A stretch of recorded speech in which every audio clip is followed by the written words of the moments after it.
tentang part of speech ataupun kelas kata.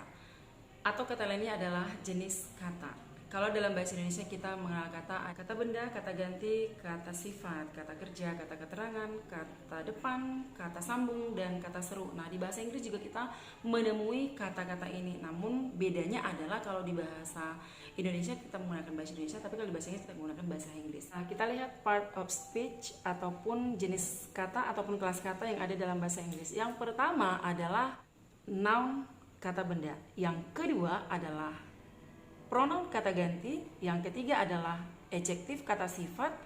Yang keempat adalah verb, kata kerja. Yang kelima adalah adverb, kata keterangan.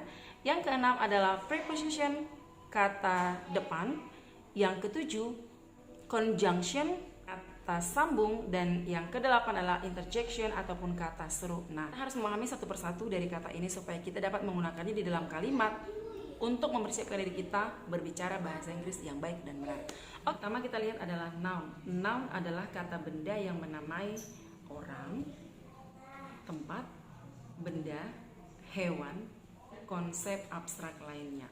Contoh misalnya a word, ball, hospital, farmer, leather, house, kitchen, chair, bank, dan lain sebagainya. Kita lihat penggunaan noun itu sendiri boleh sebagai subjek, boleh sebagai objek ataupun sebagai pelengkap. Umumnya noun itu diikuti oleh artikel seperti a, an, dan the.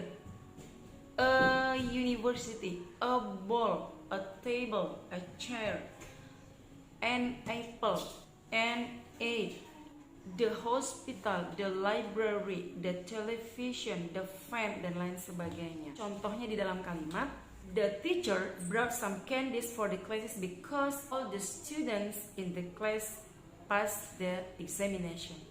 Nah, kita lihat di situ the teacher noun berfungsi sebagai subjek, candies juga sebagai noun berfungsi sebagai objek.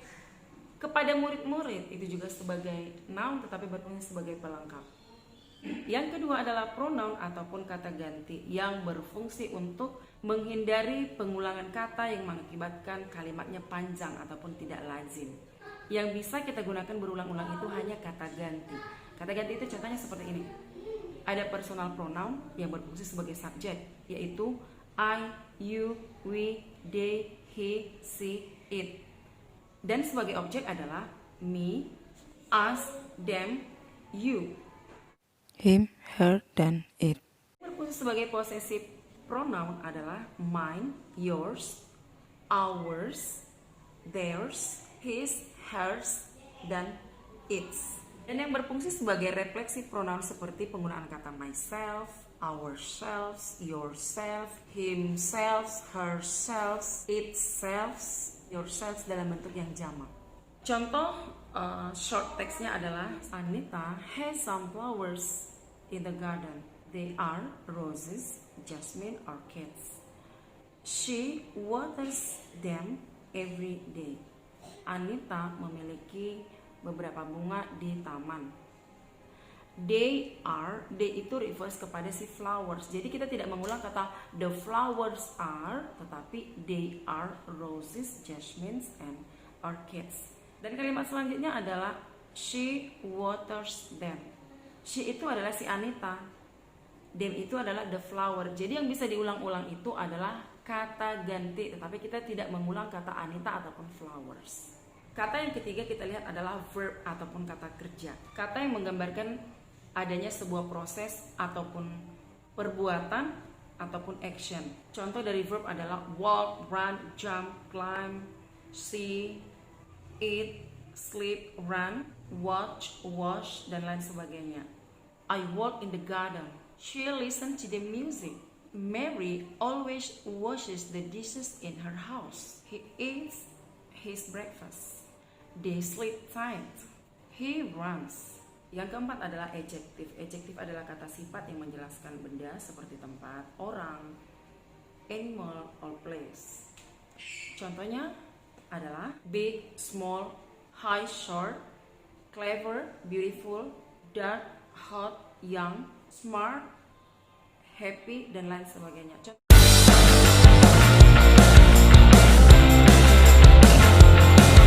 big eyes, small ball, hot text, flavor, student, dark chocolate, hot drink. Yang kelima adalah adverb. Adverb adalah kata keterangan. Keterangan itu ada keterangan waktu, kata keterangan tempat, kata keterangan cara.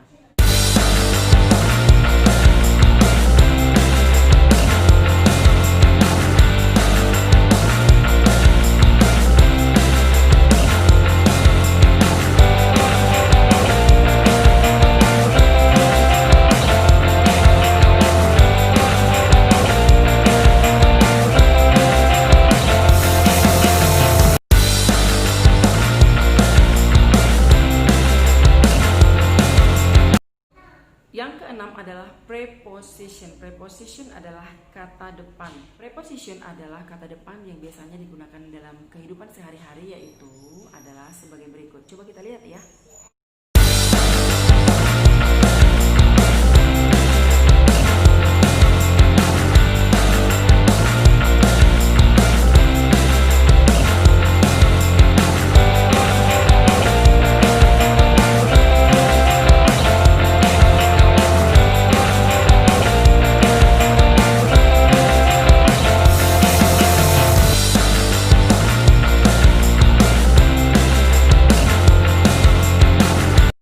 Yang ketujuh adalah conjunction. Conjunction itu adalah kata sambung yang menyambungkan satu kalimat dengan kalimat yang lainnya. Contohnya adalah and yang artinya dan, as artinya seperti, karena ataupun sementara, because karena, before sebelum, but tetapi.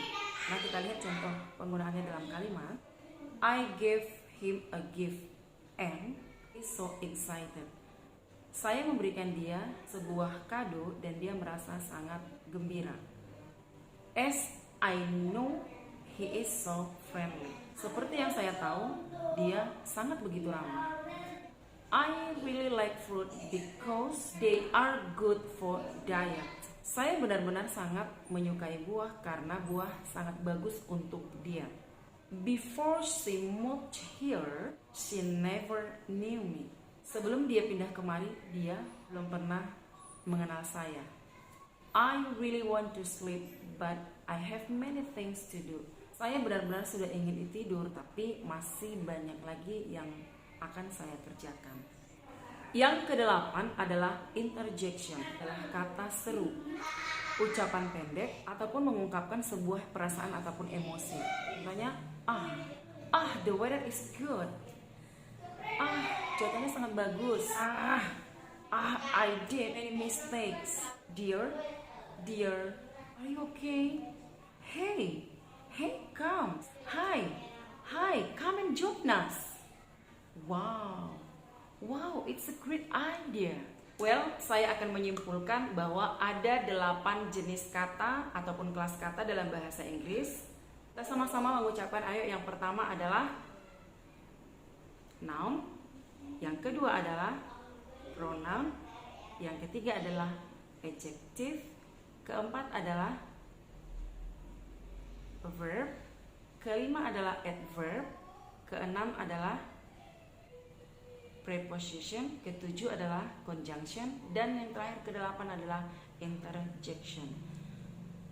Dan tugas kamu kali ini adalah cari masing-masing 10 jenis kata dari setiap kelas kata yang telah saya berikan. Dan coba Anda buat kata yang telah Anda cari tersebut, Anda buat ke dalam kalimat Anda sendiri. Oke, selamat mencoba di rumah. See you on my next video.